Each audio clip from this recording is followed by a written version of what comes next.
We're going to be talking about UFC 270, the post game. We're going to use some thoughts of our opinions, and because we watched the entire main card. Uh, we went to a big theater and watched it, so we got a very good view of it. Uh, we obviously saw all the main card fights. They were all really good fights in my opinion. But the two main fights we're going to looking at are the main event and the co-main. So let's talk about the co-main first. Uh, who do you think? What do you think about this fight? What do you think about this fight? I enjoyed most of those fights. Um, I was pulling for the Brandon guy, Moreno, to retain his belts. I thought that would have been cool. But it was good to see the Brazilian Figueroa, or however you want to call it. Figueiredo. Yeah, whatever. We'll roll with that. He was impressive. Got the title belt back. I was surprised that it was a unanimous decision. I thought, if anything, it was going to be a draw. Yeah. But I guess it's a big deal whenever you knock the king down, and he went down twice, even though he got back up very quick both times. He was still knocked down. Excuse me. So that obviously played a role in it. But man, that was a great fight. I mean, they didn't hold back for all 5 rounds. And those guys are so freaking fast. Yeah, that was cool. That was cool to see. Were you surprised that they went with a unanimous decision, or I mean, at least a split decision, right? Maybe even a draw. What do you think? I thought there should have been a split decision or a draw because I thought unanimous decision. It was way too close of a fight for it to be unanimous. I definitely thought. That's what I was thinking too. I mean, Moreno landed some good shots. Figueiredo landed some good shots. Got some knockdowns.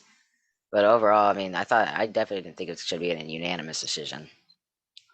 I will give the Brazilian winner credit in his post game speech. He was very complimentary of Moreno.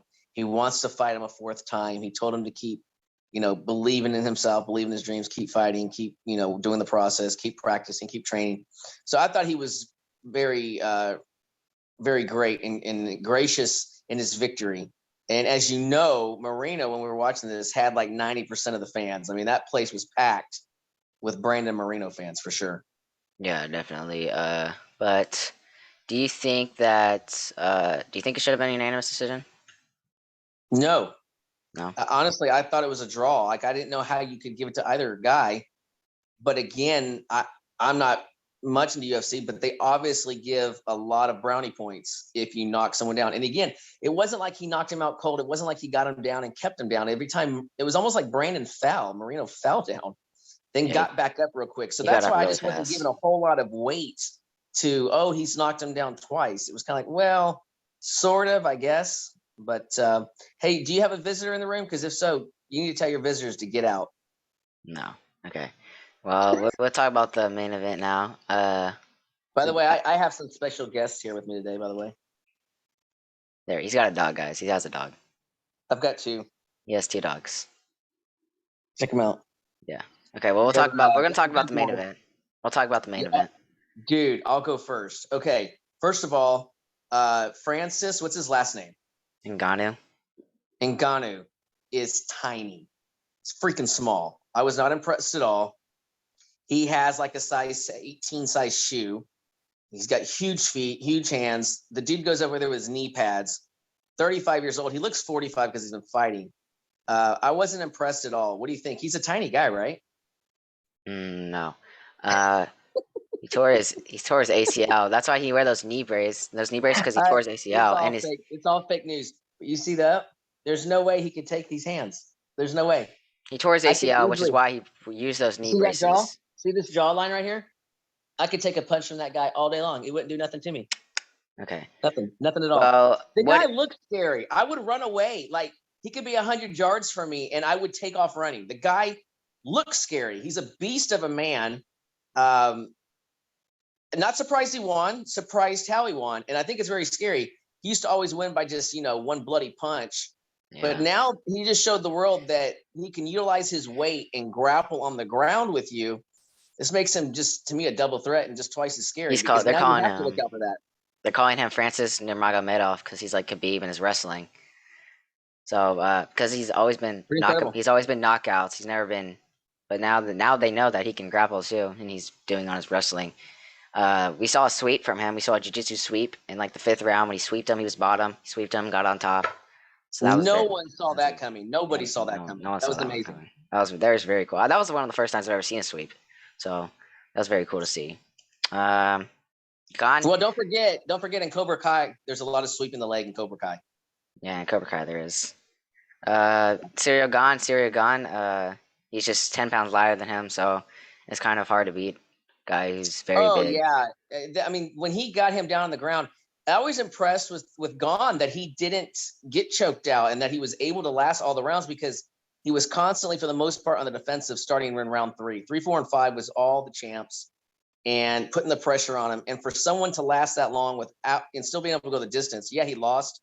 But again, put a feather in that guy's cap, man. That guy did an amazing job to not get knocked out and to withstand all those takedowns. He was body slammed a couple times, so give him credit. Who wins though? Who wins in this one? Francis or Johnny Lawrence? Johnny Lawrence. Yeah, Sensei Lawrence wins. I agree. Sensei Lawrence wins. Like first round. That's a Cobra Kai reference, if you guys know that. Okay. Of course, everyone knows that. I think that was actually cool because we got to see it. Gon had he really only had like one really good submission attempt. He had Americana. He almost got almost got his arm, but it wasn't that good. He really didn't even close to being having it, but he tried it at least. Correct. He tried a heel hook at the end. I think it was the 5th round, right? Was it the 5th round he tried a heel hook? Yes, that was his best. Yeah, that was his best. 5 to 10 seconds that he had to win that fight, and it looked like there was an outside shot he was going to pull it off, but Francis weighs like they said 10 pounds more. That dude looked like he weighed 20 pounds minimum more, and he just used his size to his advantage. It was very impressive that he was able to fight that way, and he can win without just throwing that massive hard right. Yeah, he's just on the ground. You could even tell he just weighs one more. Like, you just can't. If he's on top of you, there's just no way. Even a guy who's big as Gon can even get out of that. They still got nothing on this. That's how insane. That's how insanely heavy he is. So, what about the unanimous decision part, though? Do you think that was good? Oh yeah, yeah. There was no way that was even going to be a split. As much as Gon fought, and wrestled well and fought well, that was Francis's all the way. From rounds 3, 4, and 5 were clearly all his. Round 1 was Gon. Round 2 may have been even a split. So yeah, I wasn't surprised at all that it was a unanimous decision there. Yeah, I wasn't either. I thought the co-main shouldn't have been a unanimous, but I definitely think this main event was a unanimous decision. Yeah, and which is crazy because Gon was actually the favored, which I never thought he was gonna win actually. I don't get that at all. I don't understand that either. The guy's the reigning champ. He's one of the best fighters of all time. 20 pounds heavier. I don't know why he was the underdog and why it was a slightly underdog. I don't understand why he was. If anything, he should be a slight to heavy favorite in my book. Real quick, one of the prelim fights or whatever we got to talk about though, because literally, if you took a bite of a hamburger before you swallowed it, the fight was over. What was that guy? Giles. No. The American lost, and then Khabib's cousin or some dude. Saidim Nurmagomedov. Yeah, that's right. Saidim Nurmagomedov right here. Choked his dude out. 47 seconds. Less than 30. 47? 47 seconds. Yeah, that's like one bite of a cheeseburger. That was insane. That dude, that dude went to work and he got off early, no doubt. Yeah. He made his money quick. So yeah, this is also a fun fight. This Pereira and Andre Filho. I think Pereira also does. He's just crazy. He does a lot of backflips and everything. He's fun to watch. I think he's good for the sport. Yeah, there's not many guys. I think there's times where you're like, oh, he's just being silly, and that's what he gets. He shouldn't have been messing around. But a lot of times, those quote unquote silly hit, moves he has bring some serious hits with them. That whole Superman stuff off the cage or whatever they call it. That's pretty cool. He takes a risk of getting drilled in the mouth when he does that. But hey, man. He started off slow, lost the first round, and pretty much came back, and that was a great fight too. That went the full 3 rounds. Yeah, that was a very good fight. Well, what do you think? What was your favorite fight of the night of this?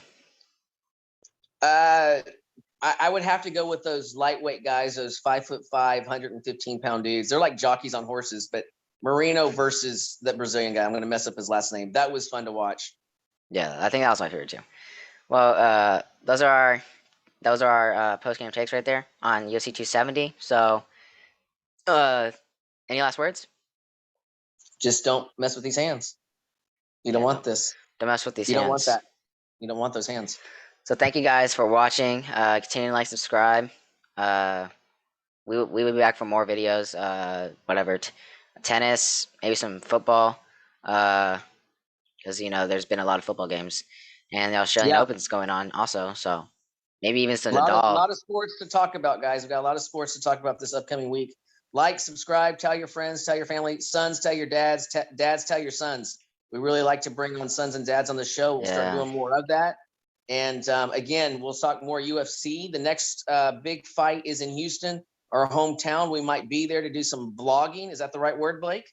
Blogging, yeah. There we go. Look, I'm hip. I'm woke. I'm awakened, and now I'm awoke. And we might vlog at the next UFC 271. So obviously, we're built like fighters, as you can tell. So we love the UFC. Yeah, we're professional fighters. Yeah. So thank you guys for watching. Continue to like, subscribe, and just be back for more. See ya. Bye.